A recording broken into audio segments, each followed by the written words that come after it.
Speaking of Governor Walz, he announced in a speech on Friday that he plans to visit the state fair sometime tomorrow.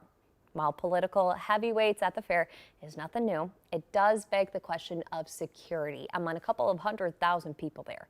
Ian Russell looked into it.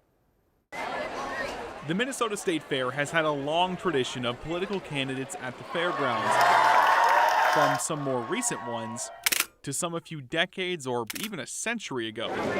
Many have made stops here. Even then, security has always been top of mind. To try to bring somebody in with all the resources and assets that have to come with that Secret Service umbrella is pretty challenging. So with Governor Tim Walz planning to make his way to the Great Minnesota Get-Together on Sunday, and attendance records continually being broken, it's a difficult place to do security in. Former Secret Service agent Mike Olson knows there's plenty of work going on to make sure things go smoothly. They'll establish some level of a temporary perimeter with the resources they have.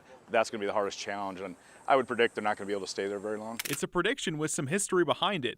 Olson was at the fairgrounds in 2004 for Dick Cheney's visit. And I can tell you just from that experience back then, it was very challenging to even try to get the motorcade close to where they wanted to go. He says don't expect an official announcement that this is even happening. The off-the-record move is more favorable in an environment like that because then you're popping in, people didn't know, so you have that element of surprise. You have people on the other side of the fairgrounds that are going to have no clue that the person was there. Otherwise, things could get chaotic with so many people.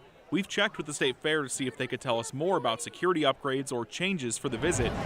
They declined to comment, and with something as big as the fair, Olson says don't be surprised if Walz isn't there for long. Keep things tight in something as expansive as the state fairgrounds. You don't want to spend a lot of time there. Of course, we'll be here covering the governor's visit to the Minnesota State Fairgrounds. John Crummell will be in tomorrow covering that on KARE 11 News at 5 and 10 at the Minnesota State Fairgrounds tonight. Ian Russell, KARE 11 News.